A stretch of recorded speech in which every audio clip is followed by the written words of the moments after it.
In the previous video, we learned how to perform data validation using the Pydantic library. In this video, we will learn how to use the HTTP delete method. Thanks to the delete method, we can delete the data on the server. We will also determine a random ID for each post sent by the user to the server. Let's take a look at how the program works now. The server is currently not active. We need to activate the server. You can activate the server by typing this code on the command line. Currently the list in the program is empty. I will send two data to the server using the post method. I can access all data with a GET request. Or I can access a specific member with index. Let's focus on the data sent by the server. JSON format is not what I want. By deleting the format, I can ensure that the information returned by the server is in JSON format. I do the deletion in both GET functions. I will also change the return command in the post function.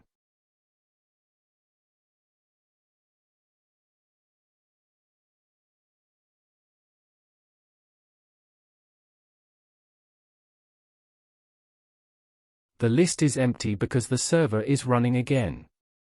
I am sending two data. Notice that the value returned from the post function has changed. The format of the data received with the GET request has also changed. I can also reach a specific member. Now let's set a random ID for each post. First, I define the ID for the class.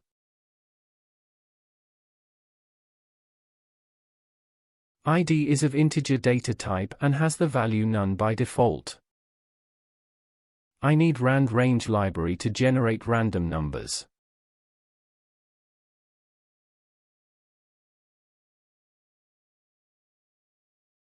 Let's start editing the post function. I convert the data in the post variable to dictionary format. I assign a random number to the ID value in the post_dict variable with the rand_range function.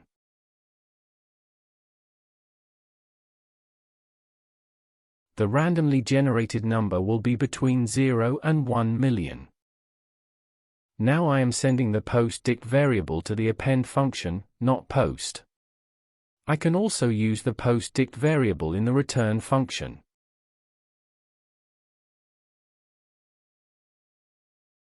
I will also change the paths of the GET method. I set the post's path to reach all posts. We will need the posts and ID value to reach a specific post. I make the necessary edits in the function.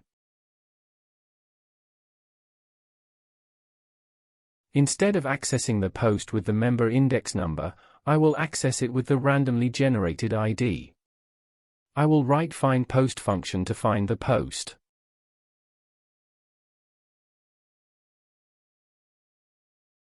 I send the found post to the return function. Now let's write the findPost function. We will send the ID value to the function. I can scan through the list using a for loop. If the post ID is the same as the ID sent to the function, I will send the post with the return command. Now let's take a look at how it works. It returned the information server not found. Because the empty path definition is no longer available in GET methods. We replaced the empty path with posts. The list is currently empty. I will send two data to the server. Note that the IDs are generated randomly. I can see all posts. I can also access a specific post using ID.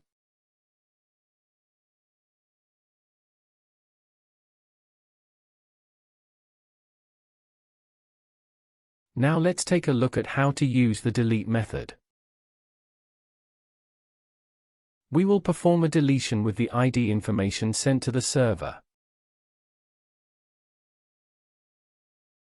I am defining a function. I will soon create a function called deletePost.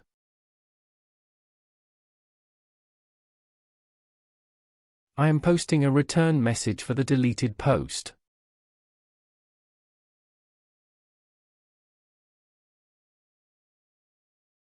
Now I will create the function.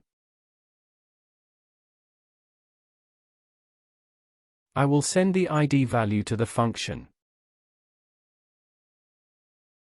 I can scan with a for loop like in the findPost function.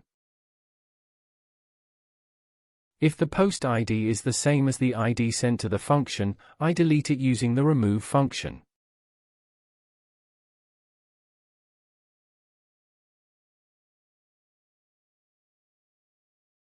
Let's do an example.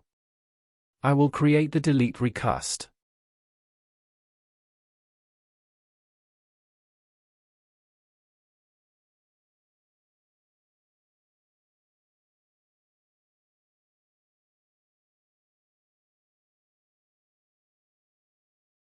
The list is currently empty.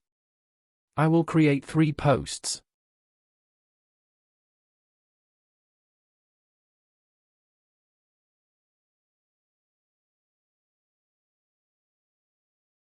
I can see all posts. I can see a post with a specific ID.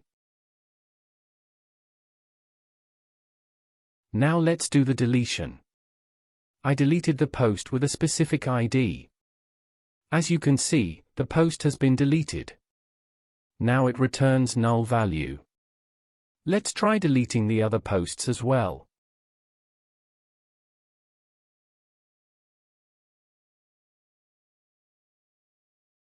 Let's delete the last post.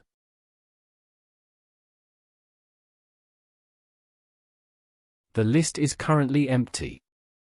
Let's send data to the server again. In this video, we made a few adjustments to the get and post functions. We created a different random ID for each post. We also learned how to use the delete request. Thanks for watching. To support us, you can subscribe to the YouTube channel and like the video.